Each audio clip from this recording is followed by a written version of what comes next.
কত মেয়ে কত ছেলের সঙ্গে যে নষ্টি ফষ্টি করছে, আর কত ছেলে যে কত মেয়ের সঙ্গে নষ্টি ফষ্টি করছে তার কোনো ইয়াত্তা নাই।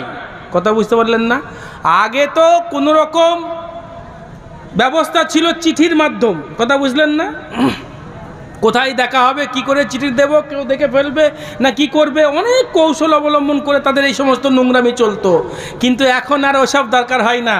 এখন বাড়িতে কেউ নেই, এই রকম একটা মোবাইল থাকলেই হবে। কথা বুঝতে পারলেন না?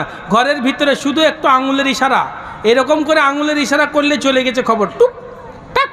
কথা বুঝতে পারলেন না? পৌঁছে গেছে খবর, আর ওদিকে ফিক করে দেখে ও হ্যাঁ খবর হয়ে গেছে। কথা বুঝতে পারলেন? কোথায় খবর হয়েছে? অমুক পার্কে। কথা বুঝতে পারলেন না? কেউ জানতে পারলো না, ঠিক চলে গেছে। এদিকে স্বামী বাড়িতে নাই, এতক্ষণ বলছে আমি একটু ডাক্তার দেখিয়ে আসি ডাক বাংলার মোড় থেকে। কথা বুঝতে পারলেন? ও ডাক্তার দেখানোর নাম করে চলে গেল, বড় ডাক্তার দেখিনি বাড়ি। কথা বুঝতে পারলেন না? এদিকে এই ছেলে যুবক, বাড়িতে স্ত্রী আছে, স্ত্রী থাকার পরেও স্ত্রী আছে, এ বেয়াদব, এ নালায়েক। এই স্ত্রী আছে, স্ত্রীর চোখে ধুলা দিয়ে কোনো কাজ নেই, কিছু নেই, তারপরেও মিথ্যা অজুহাত দেখিয়ে সাজগুজ করে হ্যাঁ অমুক জায়গায় যেতে হবে, বিশাল একটা কাজ, এমন একটা কাজের বাহানা দেখিয়ে দিয়ে একবারে বাড়ি থেকে সেজে গুজে একবারে লাট সাহেব যত রকমের সেন্ট ছিল, যা কিছু ছিল সব কিছু এক কোল থেকে মেখে নিয়ে ও ছুটলো। কথা বুঝতে পারলেন না? আর ওই যুবক জীবনে স্ত্রীর কাছে এসে বাড়িতে একটু সেন্ট মাখে না। ওই নারী যে সাজগুজ করে ডাক্তার দেখানোর নাম করে গেল, নতুন পোশাকটা একেবারে সিন্দুকের ভিতরে ভরা ছিল, একেবারে ঘরের ভিতরে ছিল, যেটা স্বামীর সামনে জীবনে পড়েনি। ও যেদিন কিনে নিয়ে এসেছে ওই দিনকেই তুলে রেখে দিয়ে ঘরের ভিতরে সিন্দুকে ভরে রেখেছিল। ওই শাড়িটা জীবনে স্বামীর কাছে পড়েনি, ওই শাড়িটা ওই দিনকে পরে ডাক্তার দেখানোর বাহানা করে চললো।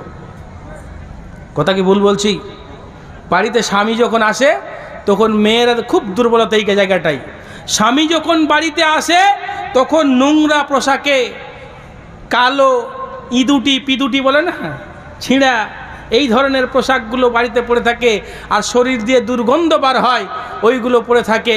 আর যখন খালাতো ভাইয়ের বিয়েতে যাবে, আর তখন যেটা রাসূল সাল্লাল্লাহু আলাইহি ওয়াসাল্লাম নিষেধ করেছে ওইটা করে যাবে, তখন এমন সুন্দর করে মাথায় তেল দেবে, খোপা বাঁধবে, আসকারা মাস্কারা আইলানা মাইলানা এমন করে লাগিয়ে একবার লিপস্টিক দিয়ে মনে হবে রাক্ষসী আসছে, ও কাউকে এখনই হত্যা করে খেয়ে একবার রক্ত মেখে চলে এসেছে। কথা বুঝলেন না? এইভাবে করে যায়। কথা ভুল বলছি? আচ্ছা কি ভুল হচ্ছে আমার কথা? আপনারা রাগ করছেন বলেন? হ্যাঁ, আপনারা কি রাগ করছেন? জি, আপনারা কি রাগ করছেন? না, আমি কি ভুল বলছি না তো? এরকম হচ্ছে না আজকে, যার কারণে স্বামী স্ত্রীর মধ্যে মহাব্বত নেই, চাচাতো ভাইয়ের সঙ্গে মহাব্বত বেশি হয়ে গেছে, প্রতিবেশী দুলা ভাইয়ের সঙ্গে মহাব্বত বেশি হয়ে গেছে। সম্মানিত সুধী, স্বামীর সামনে, মা আপনাকে বলছি শোনেন, বোন আপনাকে বলছি শোনেন, স্বামীর সামনে একটু সাজগুজ করবেন, সুন্দর পোশাক পরে দাঁড়াবেন। আরে আপনাকে দেখার পরে ওর ক্ষমতা হবে না। আরে পুরুষ এত দুর্বল নারীর কাছে, আরে পুরুষ এত দুর্বল নারীর কাছে, যেই নারী যদি ইচ্ছা করে, চেষ্টা করে, তা পুরুষকে হাতের মুঠার মধ্যে রেখে দিতে পারে। আর আপনার স্বামী নাকি আপনার কন্ট্রোল হয় না, অন্য নারীর প্রেমে পড়ে। এর জন্য দায়ী কে? এর জন্য দায়ী আপনি। যাক, সম্মানিত শুধু আপনাকে বলছিলাম, আদর্শ পরিবারের সূচনা হচ্ছে বিবাহ। এই বিবাহ যখন করবেন, দিনদার পরেশগার মেয়ে দেখবেন, শরীয়ত বহির্ভূত কাজ করবেন না। আপনি নিজে দেখে আসবেন, নিজে পছন্দ করবেন, পছন্দ হয়ে গেছে, কোনো দেরি করার দরকার নেই, চট করে আপনি 2, 3, 4টে সাক্ষী নিয়ে গিয়ে আপনি বিয়ে করে নিয়ে চলে আসবেন। বিবাহকে কেন্দ্র করে মেয়ের বাপের কোনো খরচা হবে এমন কোনো প্রমাণ কিন্তু পাওয়া যায় না। কিন্তু মেয়ের বাপের বাড়িতে কয়জন বরযাত্রী যায়? আপনাদেরকে বরযাত্রীর প্রথা আছে নাকি? আমাদের নদিয়াতে কিন্তু আছে, আমি জানি না আপনাদের শামশেরগঞ্জ এখানে আছে কিনা। আছে? হ্যাঁ, শাক বলছেন যে আছে।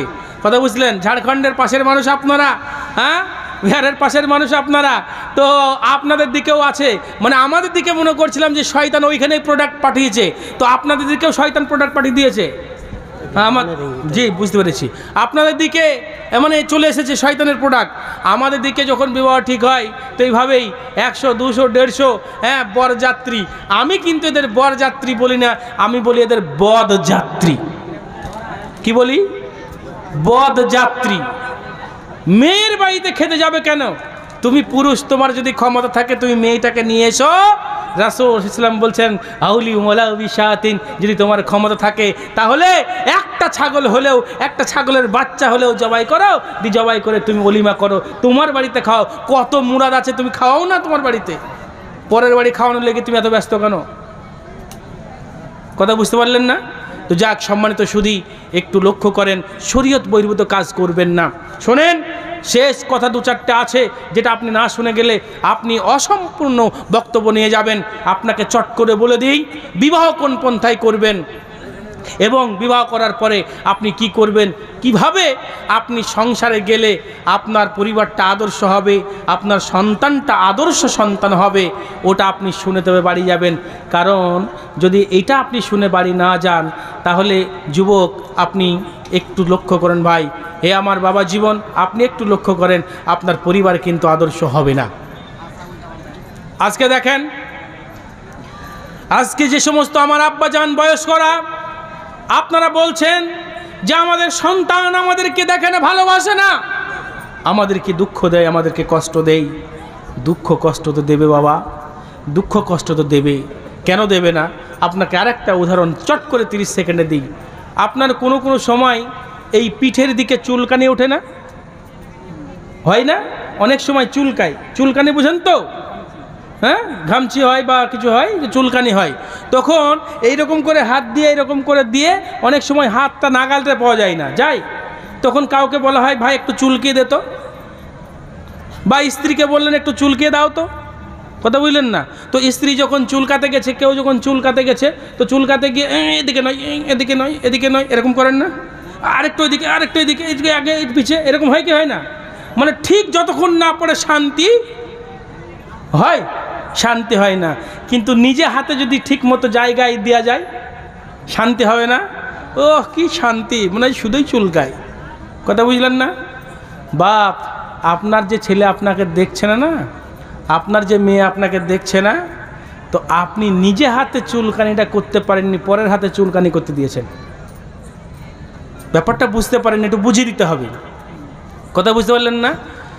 আপনি যদি নিজে হাতে চুলকানিটা ঠিক করে করতে পারেন, যেমন আরাম লাগে, আপনার ছেলেটাকে যদি আদর্শ পরিবার করে গড়ে তুলতে পারতেন, যদি ইসলামের সঠিক শিক্ষা দিয়ে তাকে পূর্ণ জীবন ব্যবস্থা ইসলাম দিয়ে তাকে তৈরি করতে পারতেন, তাহলে ওই ছেলে পৃথিবী একদিকে হয়ে যেত, আব্বার সম্মানকে ছিনিমিনি খেলতো না, পৃথিবী একদিকে হয়ে যাবে, পৃথিবীর মানুষ একদিকে চলে যাবে, সন্তান চলে যাবে, স্ত্রী চলে যাবে, সারা পৃথিবীর মানুষ চলে যাবে একদিকে।